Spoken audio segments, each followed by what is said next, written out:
Assalamualaikum warahmatullahi wabarakatuh. Perkenalkan, nama saya Emil Nuruhin dengan NIM 2314007 dari program studi Pendidikan Guru Sekolah Dasar. Pada hari ini saya akan memaparkan materi tentang perkembangan fisik untuk memenuhi penilaian ujian tengah semester mata kuliah Psikologi Pendidikan dengan dosen pengampu Ibu Febrianti Yuli Atriani, SPDI, MPD. Berikut ini pokok pembahasan yang akan saya bahas pada hari ini. Yang pertama, pengertian perkembangan fisik. Yang kedua, perkembangan motorik kasar dan halus. Yang ketiga, teori perkembangan fisik menurut Piaget. Yang keempat, teori perkembangan fisik menurut Harlock. Yang kelima, jenis gangguan perkembangan fisik pada usia 0-13 tahun. Yang keenam, cara mengoptimalkan perkembangan fisik. Yang pertama, pengertian perkembangan fisik. Perkembangan fisik atau yang disebut juga pertumbuhan biologis merupakan salah satu aspek penting dari perkembangan individu yang meliputi perubahan-perubahan dalam tubuh seperti pertumbuhan otak, hormon, dan lain sebagainya. Yang kedua, perkembangan motorik kasar dan halus. Perkembangan motorik kasar adalah kemampuan anak dalam melakukan gerak yang melibatkan otot besar seperti badan, lengan, dan kaki. Contohnya bermain bola, berjalan, dan melompat. Sedangkan motorik halus yaitu gerakan tubuh yang menggunakan otot kecil dan memerlukan konsentrasi antara tangan dan mata. Contohnya menggambar, menyusun puzzle, dan menggunting. Yang ketiga, teori perkembangan fisik menurut Piaget. Piaget menjelaskan bagaimana manusia tumbuh dan berkembang secara fisik sejalan dengan perkembangan kognitif. Selain itu, Piaget membagi perkembangan fisik dan kognitif manusia menjadi 4 tahap. Yang pertama, sensorik motorik, yang kedua, praoperasional, yang ketiga, operasional konkret, yang keempat, operasional formal. Nah, kawan-kawan, tahukah kalian sensorik motorik itu apa? Tahap sensorik motorik usia 0-2 tahun. Tahap ini anak belajar mengenali objek dan kejadian di sekitar mereka melalui indera dan gerak. Yang kedua, tahap praoperasional berusia 2-7 tahun. Pada tahap ini, anak mulai menggunakan simbol-simbol untuk mewakili objek yang ada di sekitar mereka seperti kata-kata, gambar, dan mainan.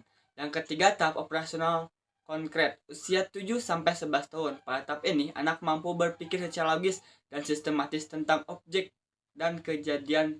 Selain itu, anak juga mampu mengklarifikasi, mengurutkan, dan mengatur objek serta memahami konsep matematika dasar.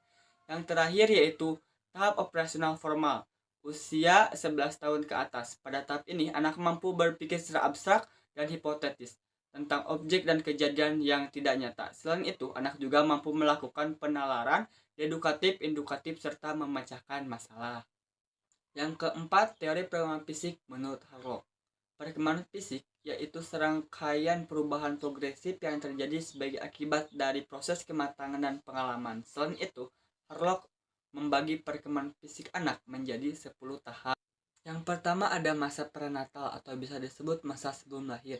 Masa ini dimulai ketika terjadi pembuahan ovum oleh sperma yang menghasilkan zigot. Zigot ini kemudian tumbuh sebagai janin di dalam rahim.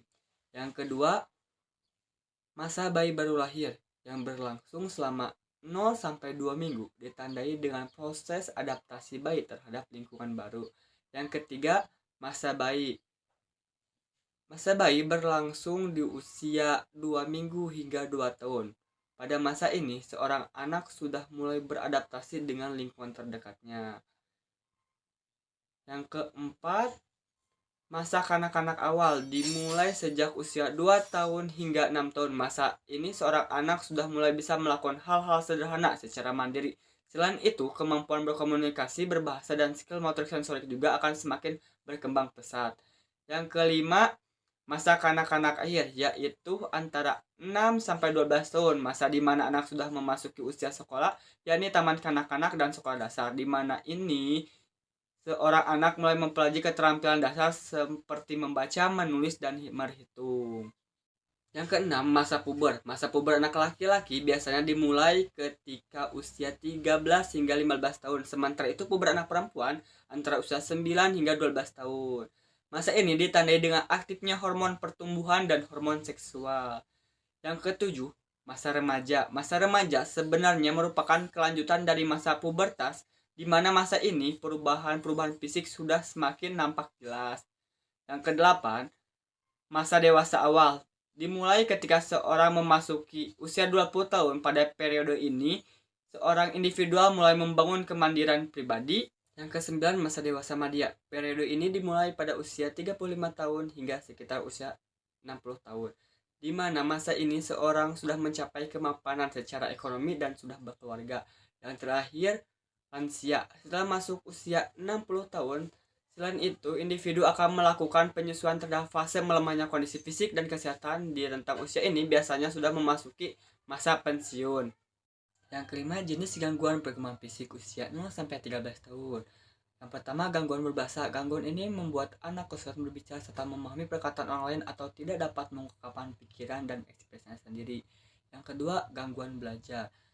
Gangguan tumbuh kembang anak yang umumnya berkaitan dengan akademis. Ada beberapa kondisi yang termasuk ke dalam gangguan belajar, yaitu kesulitan membaca, menulis, serta berhitung. Ketiga, gangguan intelektual. Gangguan intelektual tidak sama dengan gangguan belajar. Jenis gangguan ini berkaitan dengan IQ, di mana seorang anak memiliki kapasitas yang rendah untuk bernalar, belajar, dan menerapkan keterampilan. Yang keempat, gangguan sosial emosi. Gangguan ini dapat menyebabkan mereka sulit berinteraksi dengan orang lain ataupun sulit mengekspresikan perasaannya sendiri. Materi terakhir yaitu cara mengoptimalkan perkembangan fisik. Yang pertama, memberikan nutrisi yang cukup, menyediakan makanan yang seimbang dan mengandung nutrisi. Yang kedua, meningkatkan interaksi sosial, mendorong anak berkomunikasi dan berkolaborasi dengan teman dan keluarga. Yang tiga, memberikan cinta dan perhatian, serta menyediakan dukungan emosional dan perhatian yang tepat untuk anak. Yang keempat, mengurangi penggunaan gadget, membatasi penggunaan perangkat elektronik dan mengekspor anak untuk berlatih dan bermain di luar ruangan. Yang kelima, menyediakan mainan-mainan edukatif, menggunakan permainan yang menarik dan mengandung proses pertumbuhan dan perkembangan fisik seperti bermain puzzle, abjad. Dengan mengikuti langkah-langkah di atas, kalian mendukung perkembangan fisik dan motorik anak, serta menciptakan lingkungan yang mendukung kesuksesan mereka. Cukup sekian pemaparan hari ini. Semoga dapat dipahami. Wassalamualaikum warahmatullahi wabarakatuh.